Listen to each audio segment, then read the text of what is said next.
बिस्मिल्लाहिर्रहमानिर्रहीम। अस्सलाम वालेकुम। Second year, welcome to AppSax online sports program. Today is your week 7 lecture and we have started chapter number 17, alkyl halides and amines. So far we have done with the introduction of alkyl halides and SN1 and SN2 mechanism and actually the nucleophilic substitution reactions. So now we have to discuss about the elimination reaction, its mechanism, E1, E2, substitution versus elimination reactions, ठीक है, and then further Grignard reagents. It will be discussed in the next lecture. Now elimination reaction includes a biomolecular elimination reaction E2 and unimolecular elimination reaction E1. Definition of elimination reaction includes the chemical reaction in which two groups are eliminated from two adjacent atoms. यानी दो carbon atoms, ठीक है, जो कि consecutive हैं एक दूसरे के साथ, वहाँ से दो ग्रुप्स का एलिमिनेट हो जाना, ठीक है, तो एलिमिनेशन रिएक्शन कहलाता है. Since beta hydrogen is necessary for elimination, it is also called beta elimination. Elimination के लिए बीटा हाइड्रोजन का होना ज़रूरी है. अब बीटा हाइड्रोजन क्या है जी, जैसे आपको फिगर में यहाँ पे बताया हुआ भी है, जिस कार्बन के साथ हाइड्रोजन अटैच है दैट इज़ अल्फा कार्बन, और उसके साथ वाली जो कार्बन होगा दैट इज़ बीटा कार्बन. अब बीटा कार्बन के साथ जो हाइड्रोजन है वो एलिमिनेशन के लिए नेसेसरी है. अब एक्सप्लेनेशन जैसे दी हुई है, beta hydrogen alkyl halide is slightly acidic due two electron withdrawing effect of the halogen.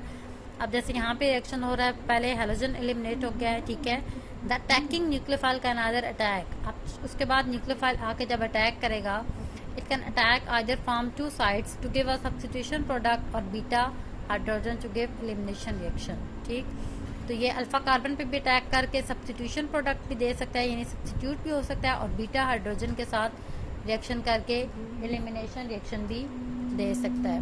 अब जैसे यहाँ पे लिखा हुआ है CH3 है, ठीक है, साथ में CH2 है और अल्फा कार्बन है और साथ में X है, ठीक है, X एलिमिनेट हो जाएगा, साथ में H NU के साथ रिएक्ट करवा के NUH बन रहा है, ठीक है, दैट इज एलिमिनेशन. अब सब्स्टिट्यूशन किस तरह से होती है जी, NU वही न्यूक्लियोफाइल आके अटैक करेगा तो न्यूक्लियोफाइल हाइड्रोजन को रिप्लेस कर देगा और खुद वहाँ पे ऐड अप हो जाएगा, ठीक है, तो दैट इज सब्स्टिट्यूशन. और इसी तरह से हैलोजन जो है वो सेपरेट हो जाएगा.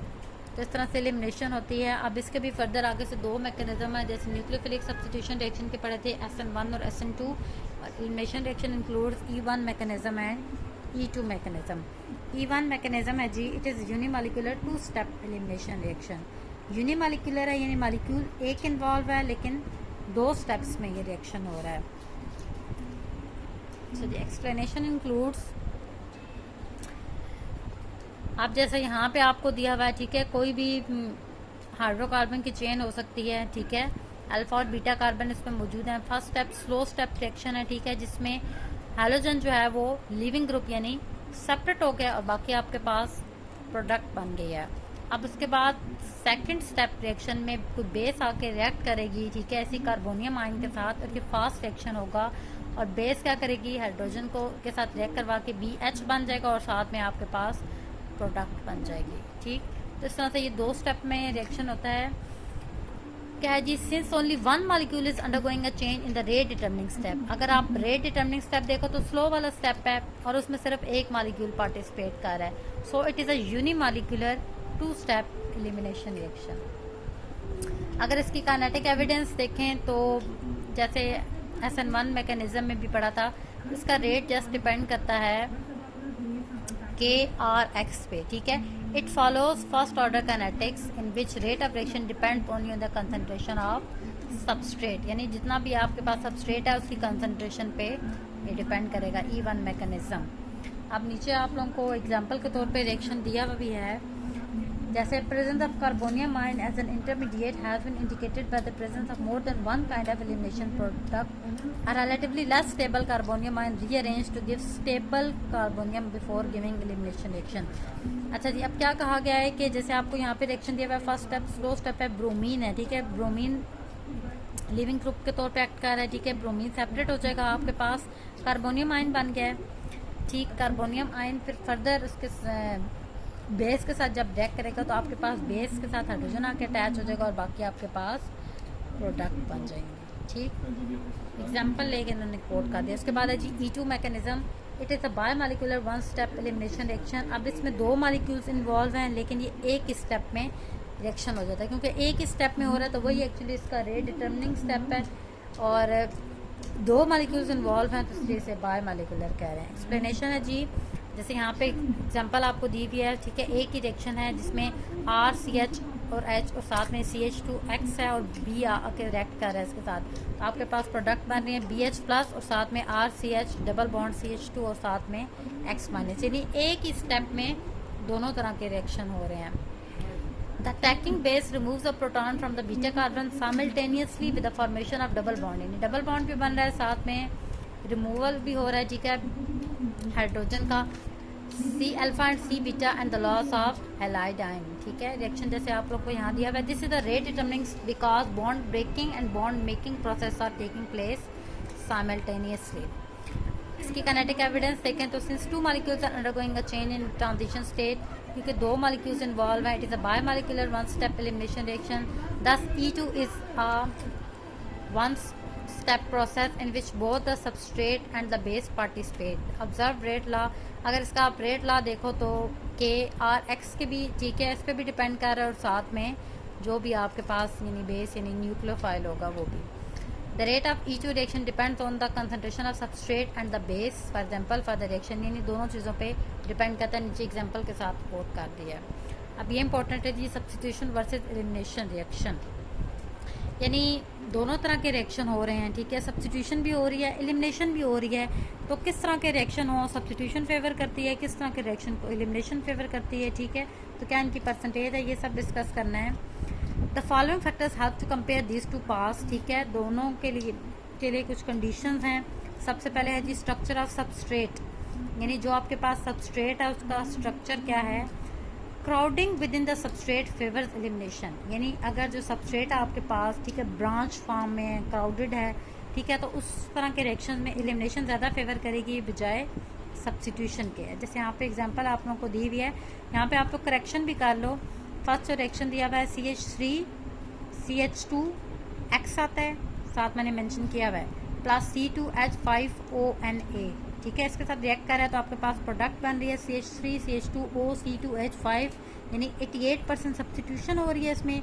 एलिमिनेशन देखें तो CH2 double bond CH2 elimination हो रही है जस्ट 12%, और साथ में NaX भी बनेगा, ठीक है, तो ये इसके आप रिएक्शन की करेक्शन कर लो, रिएक्टेंट्स में जस्ट मिस्टेक है। इसी तरह से सेकंड है जी CH3 CH3, साथ में यहाँ पे X आता है, plus C2H5ONA goes to form, आपके पास जो प्रोडक्ट बन रही है CH3 CO C2H5 और साथ CH3 अटैच है, ये आपके पास सब्स्टिट्यूशन हो रही है 39% और एलिमिनेशन हो रही है 61%, यानी सेकंड रिएक्शन में एलिमिनेशन ज़्यादा है और फर्स्ट रिएक्शन में सब्स्टिट्यूशन ज़्यादा है, ठीक है। तो एक्चुअली इस तरह से क्यों है कि लिखा हुआ भी है, elimination is favourable because removal of beta hydrogen by base. Second reaction में अगर आप लोग देखो तो बेस आके रिएक्ट कर रही है, ठीक है, वहाँ पे एलिमिनेशन फेवर कर रही है, क्योंकि वहाँ से बीटा हाइड्रोजन को रिमूव करना ज़्यादा इजी है, ठीक है।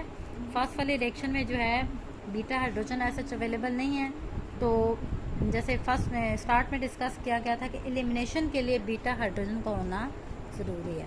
That is structure of substrate. इसके बाद है जी नेचर ऑफ बेस, कि जो बेस आके फर्दर रिएक्ट कर रही है तो उसकी नेचर किस तरह से इफेक्ट करती है। When the electron pair donor it's a strong base, the dominant reaction is E2 and SN2, यानी एलिमिनेशन होगी, ठीक है, अगर आप स्ट्रॉन्ग बेस यूज़ कर रहे हो। However when the nucleophile is a weak base, और अगर न्यूक्लियोफाइल वीक बेस है the main reaction will be substitution, तो तब सब्स्टिट्यूशन को ये फेवर करेगा। साथ में रिएक्शन एग्जाम्पल के तौर पर दिए हैं। Nature of leaving group, leaving group की क्या नेचर हो। The role of leaving group elimination reaction is similar to that and substitution reaction. A unimolecular reaction it does not affect the mechanism, अगर unimolecular हैं तो ये चीज़ affect नहीं करती है, because both the elimination and substitution products are decided with carbonium ion. However in the bimolecular, लेकिन अगर बायोमोलिकुलर रिएक्शन है the nature of product greatly depends upon the nature of leaving group. Biomolecular, ठीक है, जहाँ पे 2 molecules involve हैं वहाँ पे प्रोडक्ट की नेचर डिपेंड कर रही है लिविंग ग्रुप के ऊपर, ठीक है। यूनिमोलिकुलर में लिविंग ग्रुप कोई ऐसा इफेक्ट नहीं कर रहा। और यहाँ पे X = OTS लिखा हुआ है, ठीक है, तो OCH का भी यहाँ पे मेंशन है, ठीक है। ये टॉसिलेट ग्रुप है, ठीक है, जो कि अटैच हुआ हुआ है। नेचर ऑफ सॉल्वेंट है जी, elimination is favoured more than substitution by decreasing the solvent polarity. अगर आप जो सॉल्वेंट है, ठीक है, उसकी नेचर हो तो एलिमिनेशन ज़्यादा फेवर कर रही है अगर सॉल्वेंट की पोलैरिटी कम है। इसका मतलब ये है कि जितना ज़्यादा पोलर सॉल्वेंट है आपके पास, ठीक है, तो सब्स्टिट्यूशन ज़्यादा होगी, ठीक है, एलिमिनेशन कम होगी। E1 is favored by polar solvent. In non-polar solvent, the reaction will follow E2 mechanism. Effect of temperature. Temperature का क्या effect है? Increase in temperature will favor elimination. Temperature अगर ज़्यादा होगा तो elimination favor करेगी than substitution, because substitution reaction involve less reorganization of bond as compared to elimination. Substitution में rearrangement ज़्यादा होती है बनिस्बत elimination के। जैसे reaction यहाँ पे आपको दिया हुआ है 45 डिग्री सेंटीग्रेड पे और 100 डिग्री सेंटीग्रेड पे है, तो परसेंटेज 47% है और देन 36% है, ठीक है। तो that is all about today's lecture and that is week number 7 lecture. That's all और from my side. If you have any query you can discuss it from 8 AM to 2 PM। Okay, अल्लाह हाफ़िज़।